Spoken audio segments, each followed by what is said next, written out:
মাশরাফি জহিরের নাটকটি একদম শেষের পর্যায়ে, আর শেষটা এত হৃদয় বিদারক হবে কখনো কল্পনাও করতে পারিনি।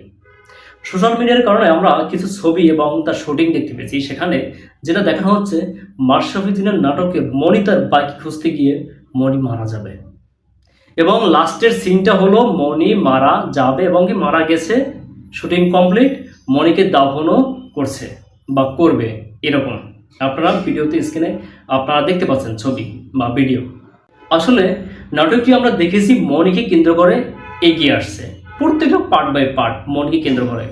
আর সেই এখন এই লাস্ট পর্যায়ে মনি জাতীয় দলে চান্স পাবে, মনি ওর বাইকে ফিরে নিয়ে আসবে, আর সেই মনির সংসারে রুনার কাছে ওর একটা বীরত্ব, ও যে একটা সত্যি ও একজন স্বাবলম্বী নারী এটা ও প্রমাণ করবে। কিন্তু সেই সুযোগটা মনে হয় এই নাটকে আর মনি পাচ্ছে না। এই নাটকটি শেষ হবে এবং হৃদয়ের ভিতরে একটা ঘটনা দিয়ে, যেখানে মনি এই নাটকে মৃত্যুবরণ করবে।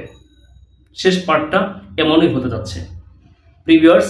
আর এই নাটকে আমরা এখন যেটা দেখতে পাচ্ছি যে মনির বাই বন্ডা এই নাটকে গায়েব হয়ে গেছে।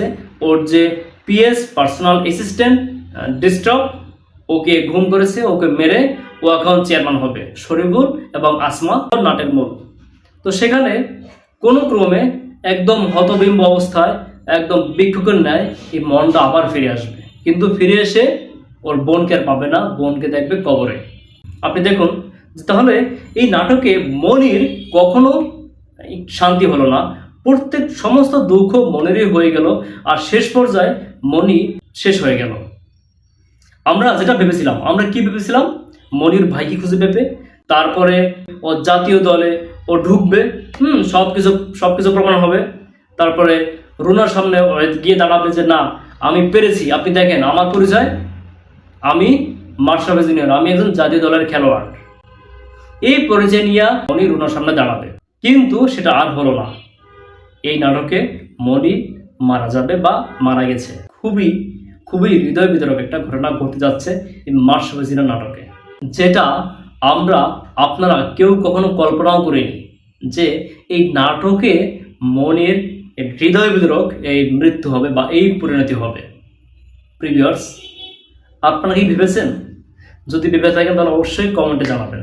বলতে গিয়ে আমি যতটা স্বাবলম্বী ভাষায় বলেছি, আসলে বলাটা কিন্তু খুবই কষ্টকর। যে নাটকটা সেই শুরু থেকে মনি যখন বাচ্চা, সেই বাচ্চা থেকে ও নাটকটা দেখে দেখে আস্তে আস্তে একদম লাস্ট পর্যায়ে এসে যখন দেখি যে না মনির একটা জাতীয় দলের খেলোয়াড় হওয়ার কথা, মনি ওর বাইকে ফিরে নিয়ে আসবে, মনি রুনার সামনে দাঁড়াবে, ওর একটা পরিচয় হবে, কিন্তু সেসব কিছুই হলো না, মনি মারা গেল। তবে এটা হবে যে আয়ান কিছু ওর জন্য সংগ্রাম করবে, যা আসলে আয়ান ভুল বুঝছে। আয়ানের কাছে একটা রাহেলার একটা ডকুমেন্টস আছে, ওইটা হয়তোবা ও প্রুভ করবে। মনি মারা যাওয়ার পর প্রমাণ হবে হয়তোবা যে আসলে মনি কোনো ড্রাগস নেয়নি, মনি নির্দোষ ছিল, এরকম হতে পারে। কিন্তু সত্যি এইটা যদি হয়, অবশ্য আমার কাছে ডকুমেন্টস আছে, আপনারা দেখতে পাচ্ছেন, তো এটা সত্যি আসলে মেনে নেওয়ার মতো না। সত্যি এটা মেনে নেওয়ার মতো না, এই যে নাটকে মনি মারা যাবে। তো এখনো বলি যে প্রিয় পরিচালক যদি সম্ভব হয় মনিকে ফিরিয়ে আনেন, তাহলে সত্যি এই নাটকটা আমার মনে হয় যে অসমাপ্ত থেকে যাবে। তবে অসমাপ্ত বলতে কি, এই নাটকে তো একটা আকর্ষণ রয়ে গেল এই মনির মৃত্যু দিয়ে। ঠিক আছে, আজকে এ পর্যন্তই। সবাই ভালো থাকবেন।